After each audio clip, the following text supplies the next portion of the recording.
Týpek, ktorý sa popri vraždení zúčastnil televíznej zoznámky a vyhral ju. Bol sadista, psychopat, trpel sociálnou poruchou, hraničnou poruchou osobnosti a jeho IQ bolo 170.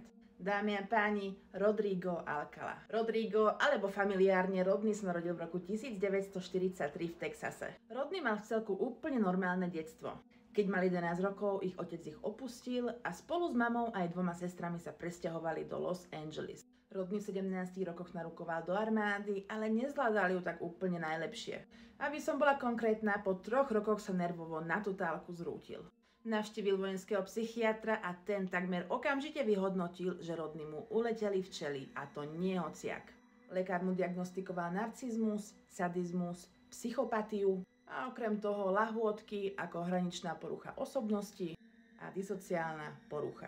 No a tak ťa asi neprekvapí, keď ti poviem, že Rodney bol z armády prepustený. A tak sa Alcala stopom vracia do Los Angeles ku svojej mame. Hneď na to sa prihlásil na umeleckú školu, ktorú úspešne dokončil. V tejto dobe má Rodney 21 rokov a ukončenie štúdia oslávil tak trošku svojským spôsobom. A to únosom 8-ročného dievčatka.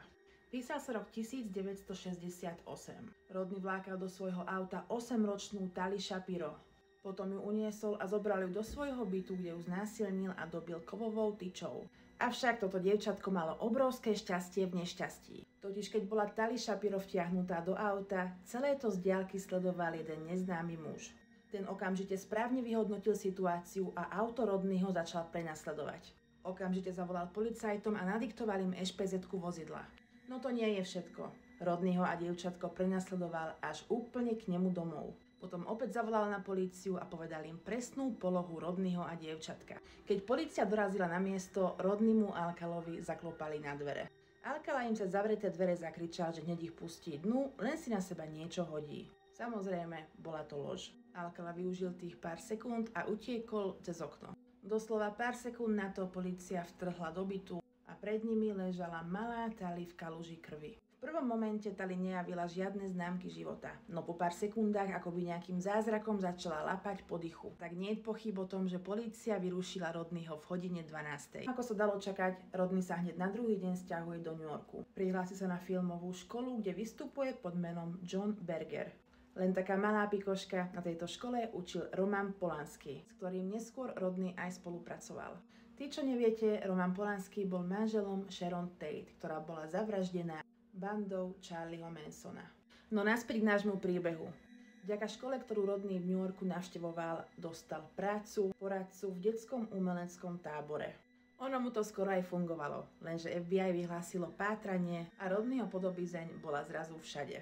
Na uliciach boli vylepené plagáty, taktiež ním boli plné televízne stanice, až ho nakoniec poznali 2 deti z tábora. Rodneyho chytili, previezli ho naspäť do Kalifornie. V Los Angeles sa totiž mal konať súd ohľadom malej Tali. Tali sa však celou rodinou presťahovali do Mexika a odmietli sa zúčastniť súdneho pojednávania.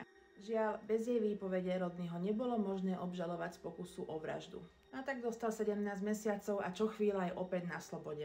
Len čo vyšiel, pokúsil sa uniesť ďalšie dievčatko. Neúspešne. Tak sa opäť vrátil do New Yorku. Len čo sa Alcala vrátil do New Yorku, okamžite sa rozšupol.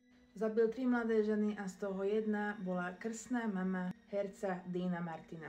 Potom Alcala zmení taktiku a začne sa vydávať za fotografa. Ako sa dalo čakať, nešlo o fotografovanie. Počas fotenia boli Rodneyho obete znásilnené a uškrtené. Rodney veľmi často a rád používal na svoje obete aj kladivo. Tým ženy ubil, najčastejšie ich uškrtil, ale stalo sa napríklad aj také, že Rodney svoju obeť zviazal a následne pochoval. Často sa ku svojim obetiam vlámal priamo do domu. Potom ako s nimi skoncoval, ich veľmi rád ukladal do kadejakých póz. Za každým si nechal ich fotografie, peňaženky alebo akýkoľvek suvenír. A teraz moja obľúbená časť. Počas tohto killing spree sa Rodney prihlásil do zoznámky. A my si z nej teraz pustíme záznam. Ja lenže všimni si, aký charizmatický dokáže byť jeden sériový vrah. Poďme na to. Please welcome Rodney Alcala. Rod, welcome. Tally sound. Number 1, would you say hello to Cheryl, please? We're going to have a great time together, Cheryl. Okay. What's your best time? The best time is at nighttime. Why do you say that? Because that's the only time there is. The only time? What's wrong with morning, afternoon? Well, they're okay, but nighttime's when it really gets good. Then you're really ready. I am serving you for dinner. Oh, What are you called, and what do you look like?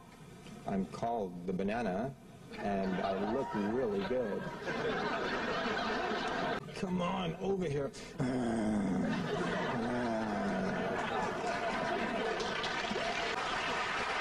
Well, I like bananas, so I'll take one. Number one. That's your number one. All right. Alcala vyhral a tým získal možnosť ísť na rande so Cheryl. Asi sa pýtaš, že ako to dopadlo. Cheryl sa priznala, že potom ako išla s Rodným do backstageu, tak ju začal vyslovene desiť. Ona sama ho opísala tak, že v jednej sekunde bol strašne milý, no a v tej druhej sekunde bol zrazu nejaký manipulatívny netvor. A že jej netrvalo ani 5 minút, aby zistila, že Rodný je násilnícky typ. Proste niečo jej hovorilo, že s ním na to rande nemá ísť a tak s ním nakoniec nešla. Tá žena musí ruky nohy voskávať svojej intuícii. Lebo tak povedzme si na rovinu, keby na to rande bola išla, tak je viac než pravdepodobné, že by ju už nikto nikdy nevidel živú. Touto zoznámkou sa Rodneyho killing spree nekončí. Hneď po jej odvysielaní Alcala zabil ďalšie 3 ženy. 2 boli napadnuté zo spánku v ich vlastnom dome, dobité, umúčené, ubité a nakoniec uškrtené. A tá tretia bola 12-ročná Robin, ktorá bola unesená z Huntington Beach. Išla na bicykli a mala namierené akurát do baletnej školy, keď ju Rodney zastavil. Ponúkol jej, že jej spraví vlastné portfólio a ďalej to asi už poznáš. V roku 1980 bol Alcala odsúdený na trest smrti. Jediný dôvod, prečo Rodney Alcala nešiel do plynovej komory, bol ten, že na povrch začali vychádzať ďalšie a ďalšie vraždy. Po rokoch konečne prišiel záverečný súd, na ktorom Rodney obhajoval sám seba. 5 hodín kládol otázky sám sebe. Dokonca menil hlas podľa toho, či bol akurát zástupca alebo Rodney Alcala. A taká čerešnička na rozveselenie. Tento týpek zažaloval Kaliforniu za to, že mu nebola vo väzení podávaná nízkotučná strava. Dostal definitívne trest smrti, avšak nikdy sa ho nedočkal. V roku 2021 zomrel vo väzenskej cele prirodzeným spôsobom. Dosvedčiť mu nakoniec vedeli 7 vražd, avšak reálne číslo sa pohybuje medzi 100 a 130. A toto je na dnes všetko. Dúfam, že vás príbeh zaujal a vidíme sa opäť o pár dní. Čau.